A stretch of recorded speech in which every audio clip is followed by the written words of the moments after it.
Yeah. We have a choice of what we become. In the month of July, no, what is this month? This is May. I am way ahead. The whole month of May, we are looking at living fearlessly. 30 days to fearless living. And we're using this little pamphlet from Unity World Headquarters called 30 Days to Fearless Living.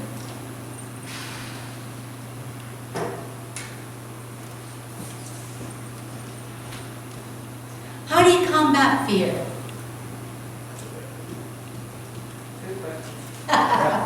Good question. Actually, the answer to that is pretty simple. You release all fear from your mind, your body, your soul with divine love.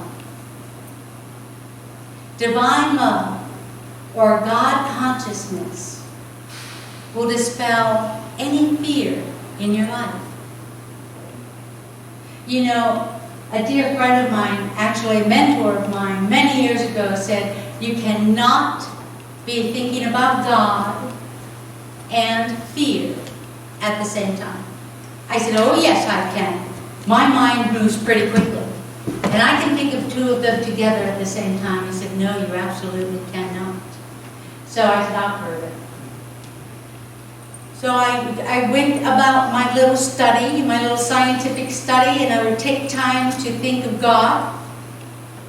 And I'd realize, oh, fear, God, fear, God, fear, fear, fear, fear. No, I could do it really quickly, but I could never actually do them at the same time. So the choice of who we become, the choice of how we express, the choice of how we live today, right here, right now, can be set with divine love, God consciousness. Pretty simple, right? So, how do you get more God consciousness in your life? How do we not be afraid when there seems to be so many reasons to be afraid? How can we not allow the things in our external lives influence us and bring us to a point of fear?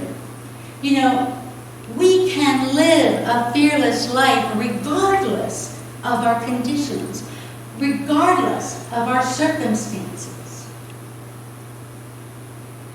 The beautiful thing about this little pamphlet that we're working through this month is it has several ideas for how to reach a higher consciousness, how to meet that God consciousness that will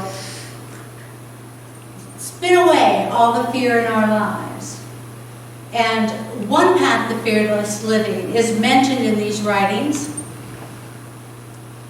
by Reverends Richard Rogers and Richard Mirage.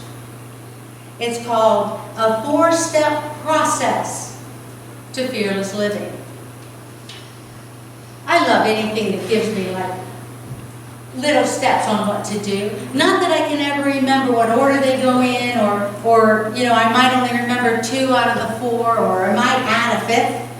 I'm really good at making up things like that.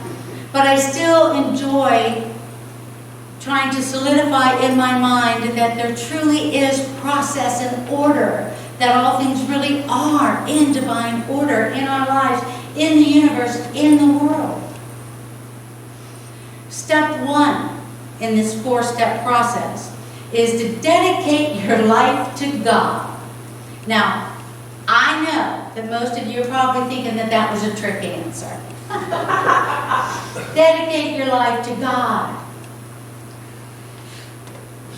You don't have to become a priest or a minister or a nun or a monk. Although there's nothing wrong with becoming any of those things. Nothing wrong with that. It can't go wrong with any of those vocations. But It's not necessary. You don't have to become Gandhi or Mother Teresa. You don't have to quit having fun in your life in order to dedicate your life to God. As a matter of fact, you'll find as you dedicate your life to God, you tend to have more fun, have more experiences, have more real depth and appreciation for what you do have in your life. I remember when I first started to get this concept of allowing God to be in charge of my life. When I started making my morning prayers be only, Thy will be done, not mine. Thy will be done, not mine. When I started to understand that there was a direct flow in the universe that works beautifully, as long as I don't step in the middle of it and try to mess it all up. And even if I do step in and get it all shaken up and all that fun stuff, if I take a moment and say, wait a minute, God, your will, not mine, be done. I can back out of that and then go right back into the flow, that perfect flow, timing, love, life, energy from dedicating your life to God. It's truly miraculous. It has been in my life. Step 2. Deep listening. Huh? What'd you say? Deep listening is step 2. So you have to dedicate your life to God, but you also have to listen to what the universe is trying to tell you. Again, Thy will be done, not mine. Let God take over.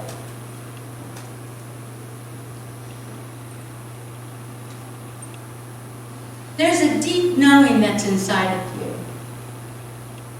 Your soul is an accumulation of all of your thoughts, your feelings, your actions, your beliefs. Your soul is that part that makes you unique. It gives you your personality. It makes you your beautiful expression of God. But it's eternal, and it's the part of you that connects to one another and to God. And your soul already knows everything it needs to know. And so what our job is, as we're living in this human plane, is to go within and connect with that inner knowing. Connect with our soul. Through our soul, we connect with God.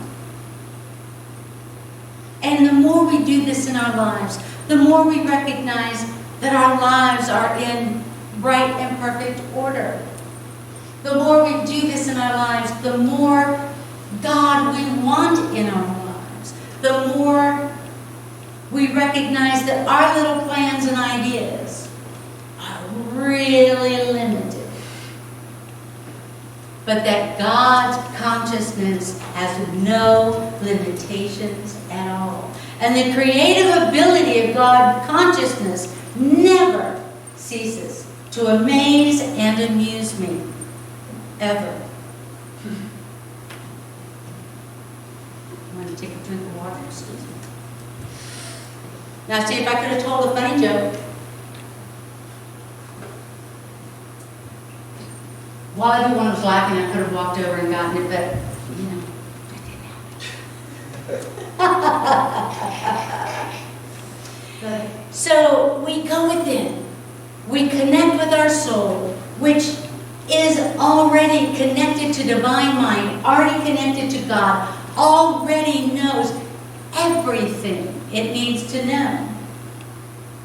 We connect with that knowing that has nothing to do with anything that we see out here.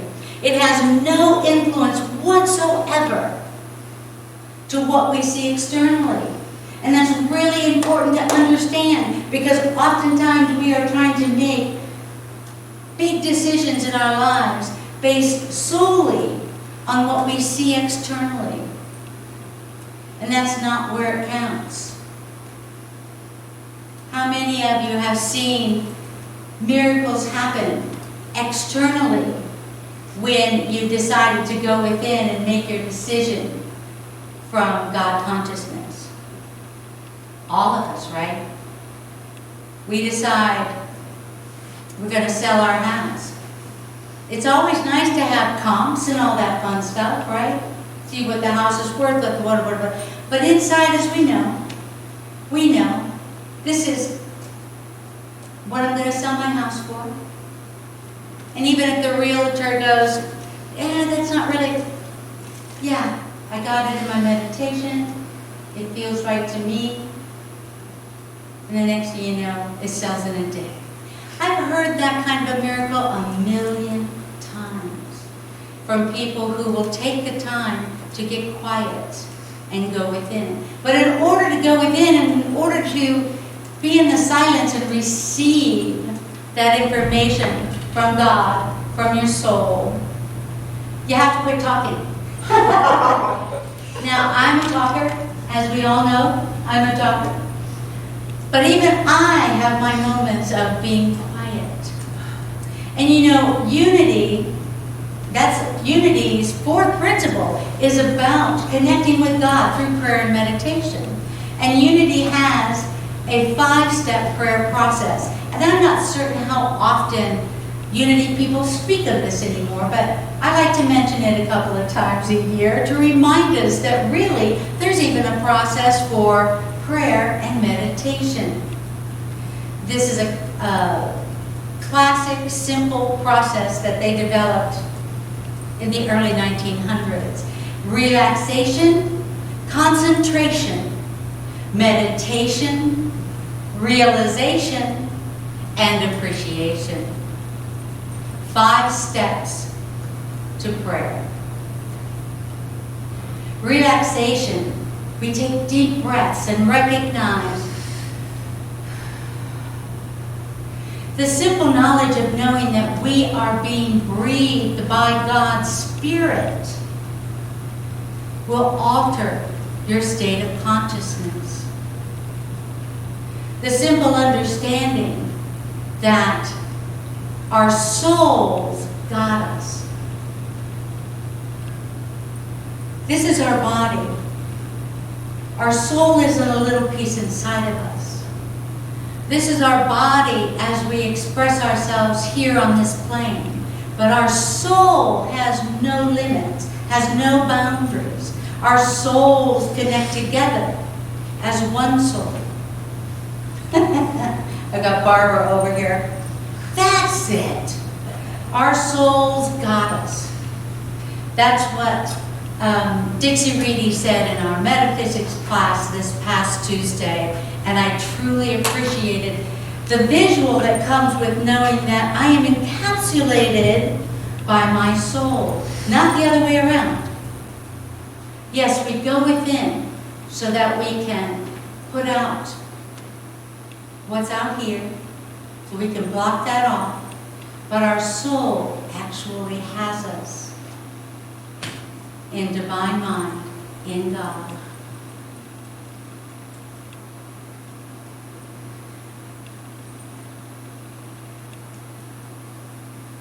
Sorry, relaxation. Thank you. Barbara took a big deep breath, and I remembered that I was talking about relaxation. I have fun when I just kind of go off in something and then I have to remember where I was. Concentration. Concentration. We can do a lot of different things to concentrate. We can use a mantra. We can use a prayer. We can use just a focus on our breathing. And as our mind chases away, we can bring it back again by putting our focus back on our breathing. You know, Michael Triandafels does a 7 a.m. meditation every weekday morning. And he starts off with relaxation, and then concentration, and then we move into meditation. The quiet knowing that God and us, God and I, are one. We are the creative I am. And then we come to the realization in the quiet. We connect with divine mind. We get our answers. They may not come until after we have finished our prayer and meditation, but they come to us in the silence. Relaxation, concentration, meditation, realization, and then gratitude, or to make it all rhyme really well, appreciation.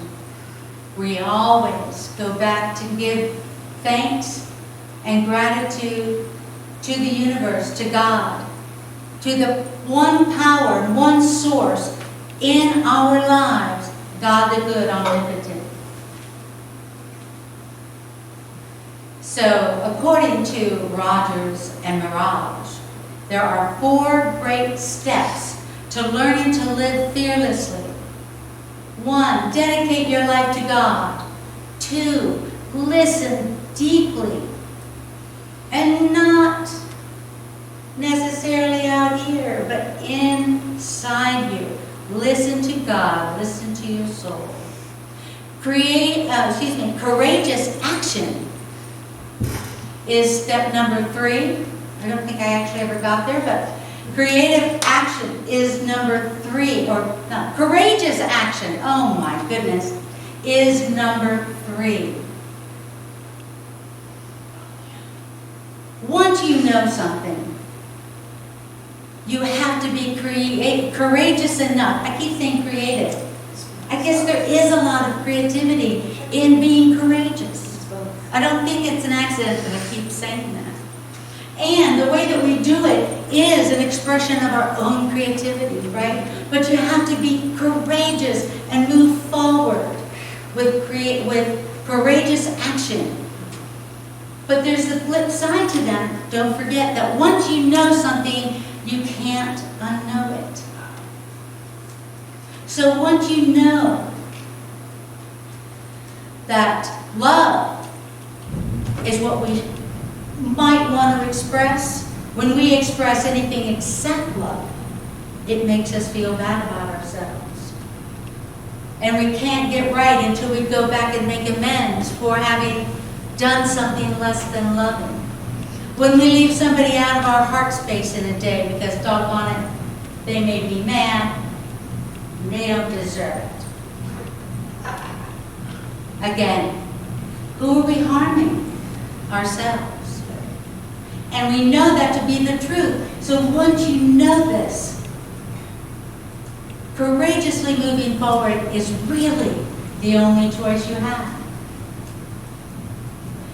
Then after you're dedicating your life, you're listening deeply, you are courageously moving forward, you have to give your process an enlightened review. You want to review how you've done. Many of us like to do that at the end of the night. We like to do a review of our day. How did I do in my day? Was I scared at any time during the day? And if I was I able to ask God to remove it at once? Was I able to step out of that fear and step back into God love, God consciousness? If I wasn't, can I do it now? Now, at the review of my day, can I go back into God consciousness now? Was there anything I did while I was in that fear that I need to clean up tomorrow when I get back to work? Or whatever it is that we do. Is there anything that I need to make amends for? And if so, am I courageous enough to do it? One of the most courageous things I've ever learned to do in my life is to step into my own bad behavior and say, I am really sorry. That was uncalled for, unnecessary, wasn't very nice, I was afraid. I love you. Courageous, courageous behavior. And you get that through an enlightened review. So 4 great steps to learning to live fearlessly, dedicating your life to God, listening deeply, courageous action, and enlightened review. Remember our quote last week from Eliza Bloom Robinson? I'm going to read it to you. We have very little control over the events, circumstances, and situations that arise in our world today. Can you feel that? Can you resonate with that? We have very little control over the events, circumstances, and situations that arise in our world today. I don't think that that's ever been more true for me. However, we do actually have complete control over what we make them mean and how we respond to them. What we make them mean and how we respond to them. That's our job. And we can do a beautiful job of that when we connect to God consciousness. And so it is. Amen.